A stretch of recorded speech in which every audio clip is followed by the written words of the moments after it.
everyone that I did not have a chance to greet before, and I'm delighted to be here, especially since I did not have to fly.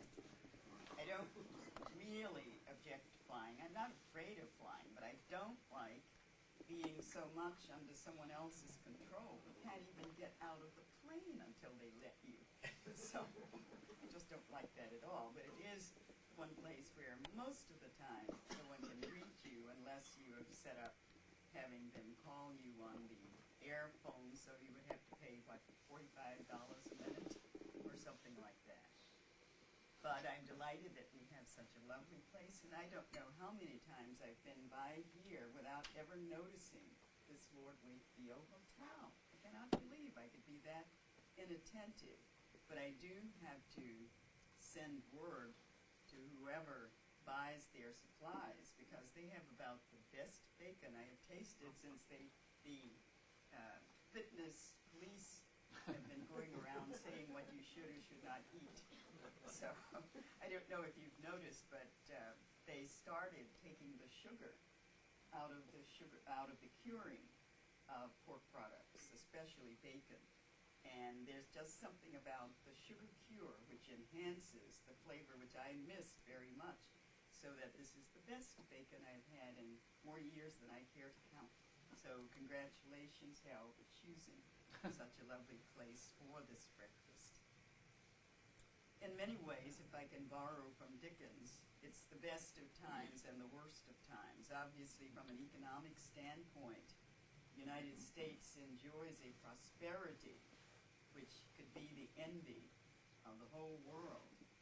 And certainly, if you look around at what we say about ourselves, this should be a point in which we are at our most brilliant, where everybody can get a college degree who wants one. People who don't even want one apparently can get them as well. We have almost anything that you can imagine at our disposal, and so many things that we should perhaps leave to the imagination that we should not have inflicted upon us. But in this era of great freedom, we also have an era of great license. And in the process of demanding freedom, somehow the basic lessons of our republic are no longer being taught. And the question really has to come up as we end one century and move into another. How will this republic survive? What are the threats? Should we look upon it as a threat that there are young people growing up today who have absolutely no concept at all of right and wrong? Should we be concerned that we live at a time that, in spite of our First Amendment, which guarantees us from having our government force a religion upon us and protects us in the freedom of practice of our religions, that the interpretations are becoming so stringent and harsh that there are those who are trying to protect us from religion? And in a paper that I did not quite finish, which was one of yesterday's newspapers, I noticed that in the town of North Andover, you have someone who is actually monitoring to make sure that there are no observances of holidays in the schools of North Andover this season. I do not know why there are not parents there with their lawyers who have not already gone into court to tell them that they have gone too far and that their children have every right to have Christmas in their schoolrooms, that the display of Christmas, the meaning of Christmas. And yes, the children who would have lit the menorah for the last night, I guess, they too should have the representation of their belief if they so choose.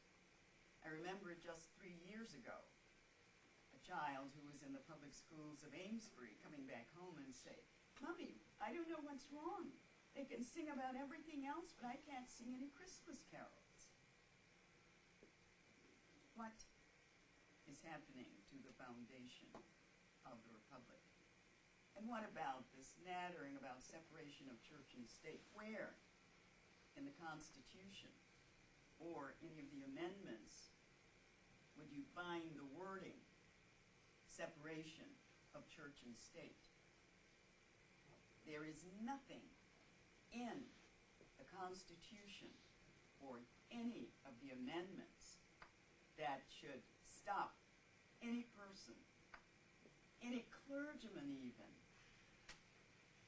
other than Jesse Jackson, from expressing his particular views, or hers, as the case may be. I'm born Methodist, so that you know that there have been Methodist clergy who were women, at least throughout my conscious memory. But this republic, this great dream, this place, the only place in the world for people who really want to live free, is in jeopardy. How can this republic, how can the citizens of this republic even consider for 1 minute having 6-year-old Lilian going back to Castro's Cuba, a child whose mother died trying to bring him where he could grow up free. And yet, I can almost see that spine of the State Department already turning to jelly. And I won't mention the one of the principal occupant of the White House, who, if you're driving around in the byways of Kansas and other places at 2 o'clock in the morning, and you listen to the talk show hosts who somehow suggest that maybe the top mole that the KGB placed may be someone that we might not suspect. This republic, how can we, born in freedom, forget that the price of that freedom came very high? People died that we would be free. I think many of the pacifists today, especially the leftists, want us to forget that, because they know as long as we have no true awareness of why we are, then it would be very easy to have us just drift off and sell this precious legacy